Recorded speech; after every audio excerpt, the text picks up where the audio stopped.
하루 살아가는 아침 묵상. 오늘의 본문은 출애굽기 32장 21절에서 25절입니다. 모세가 아론에게 말하였다. 이 백성이 형님에게 어떻게 하였기에 형님은 그들이 이렇게 큰 죄를 짓도록 그냥 놓아두셨습니까? 아론이 대답하였다. 아우님은 우리의 지도자입니다. 나에게 그렇게 화를 내지 마십시오. 이 백성이 악하게 된 까닭을 아시지 않습니까? 그들이 나에게 우리 앞에 서서 우리를 인도하여 줄 신을 만들어 주시오. 우리를 이집트 땅에서 이끌어낸 모세라는 사람이 어떻게 되었는지 우리는 모르겠습니다 하고 말하기에 내가 그들에게 금부치를 가지고 있는 사람은 누구든지 그 금을 빼서 나에게 가져오라고 하였습니다. 그들이 금부치를 가져왔기에 내가 그것을 불에 넣었더니 이 수송아지가 생겨난 것입니다. 모세는 백성이 제멋대로 날뛰는 것을 보았다. 아론이 그들을 제멋대로 날뛰게 하여 적들의 조롱거리가 되게 한 것이다. 아멘.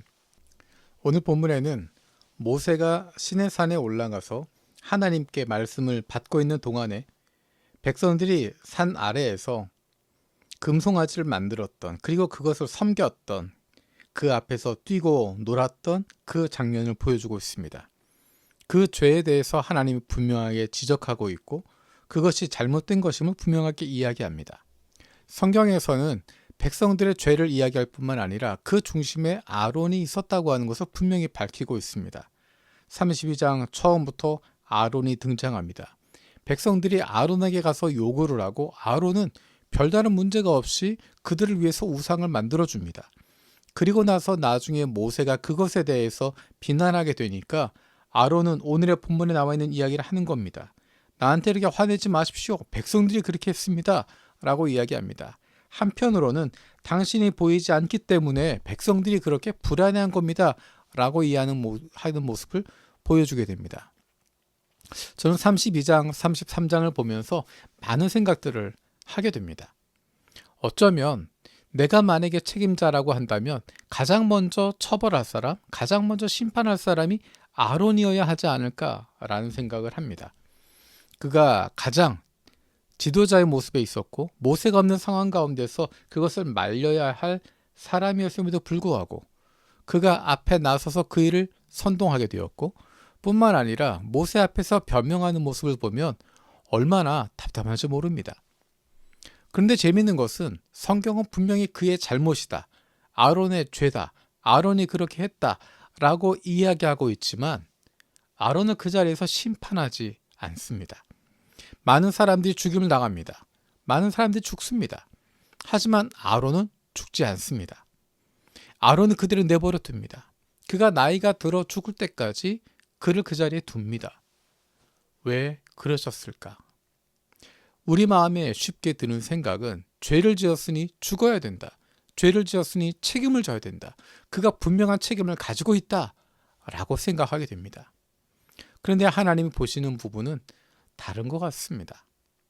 한 가지는 죄를 지었으니 심판을 받아야 된다, 죽어야 된다, 잘못에 대한 대가를 치러야 된다 라고 하는 것은 어쩌면 우리의 기준인지 모르겠습니다. 하나님께서는 참아주고 계십니다. 그의 실수에 대해서, 그의 잘못에 대해서 다시 한번 기회를 주시는 것입니다. 아론이 부족하고 모자라고 제사장으로서 마땅치 않은 부분을 가지고 있지만 하나님 그에게 다시 한번 기회를 주십니다. 2번, 3번 기회를 주고 계십니다. 우리는 단 한 번 눈에 보이는 것 가지고 판단하게 되고 단 한 번 실수한 것, 단 한 번 실패한 것, 그것에 대해 손가락질하게 되고 그것 가지고 심판하려고 하지만 하나님께서는 2번, 3번 기회를 주십니다. 아론이 그냥 모르는 채 넘어갔을까? 그렇지 않은 것 같습니다. 오늘 본문에 보면 또 앞으로 나오는 본문들을 보게 되면 아론이 자기의 죄에 대해서 깨닫게 됩니다. 어쩌면 그때까지도 아론은 여호와 하나님을 섬기는 것과 이집트의 신들을 섬기는 것과 그 중간쯤에 있었는지 모르겠습니다. 하지만 이 사건을 통해서 아론은 내가 하나님만 섬겨야 되는 것이구나. 이스라엘의 하나님이 어떤 분이신지에 대해서 새롭게 인식하게 되는 것입니다. 마찬가지로 이스라엘 백성들 전체에 대한 부모도 마찬가지입니다. 그들이 계속해서 실수하지만 실패하지만 하나님을 저버리기도 하지만 그들이 몰라서 그렇다라고 하나님은 보시는 것입니다. 그들의 잘못에 대해서 그들이 모르기 때문이다. 그들이 아직 익숙치 않기 때문이다 하는 것들을 알고 계십니다. 그래서 그들을 용서해 주시고 두 번째, 세 번째 기회를 계속 주고 계시는 것입니다. 오늘의 본문을 생각하면서 잠시 돌아볼 수 있는 것은 우리가 아론을 향해서 그리고 이스라엘 백성들을 향해서 손가락질하고 있는 그 손가락질을 방향을 바꿔서 나에게 향한다면 어떻게 될까? 그렇게 한번 실수한 아론에 대해서, 한번 실패했던 이스라엘 백성들에 대해서 심판해야 된다. 왜 저들을 죽이지 않나? 저들을 그냥 내버려 두시나? 라고 했던 손가락질을 우리에게 돌려본다면 어떻게 될까? 우리의 실수에 대해서, 우리의 잘못에 대해서, 때로는 우리가 알고 저지르는 죄악에 대해서 하나님이 그렇게 단 한 번에 심판하신다면, 단 한 번에 그렇게 처벌하신다면 우리 가운데 남아있을 사람이 누가 있을까? 우리 가운데 누가 구원받을 수 있을까? 어쩌면 우리가 지금까지 살아있는 것, 어쩌면 우리가 구원받게 된 것, 그것이 바로 하나님께서 두 번, 세 번의 기회를 주시고 두 번, 세 번뿐만 아니라 끊임없이 하나님 앞에 돌아와 무릎 꿇고 회개할 때 용서해 주시는 주님의 은혜가 있어서 우리가 구원받게 된 것이 아니겠습니까? 아론을 향해서 그리고 죄 지은 이스라엘 백성들을 향해서 분노하는 마음이 바로 그것이 바로 우리의 마음이고 우리의 삶의 모습이라고 하는 것. 그것이 우리에게 돌아와야 하는 것임에도 불구하고 하나님께서 아론을, 이스라엘 백성을 두 번째, 세 번째 기회를 주시는 것처럼 우리에게도 두 번째, 세 번째 끊임없는 기회를 주셔서 우리가 주님 앞에 나아갈 수 있게 하시는 것입니다. 이 땅에 오신 예수님을 기억하면서 그리고 십자가에서 죽으신 예수님을 기억하면서 우리도 주님처럼 하나님처럼 두 번, 세 번 기회를 줄 수 있는 다른 사람들에 대해서 넉넉하게 품어줄 수 있는 마음을 갖게 되기를 원합니다.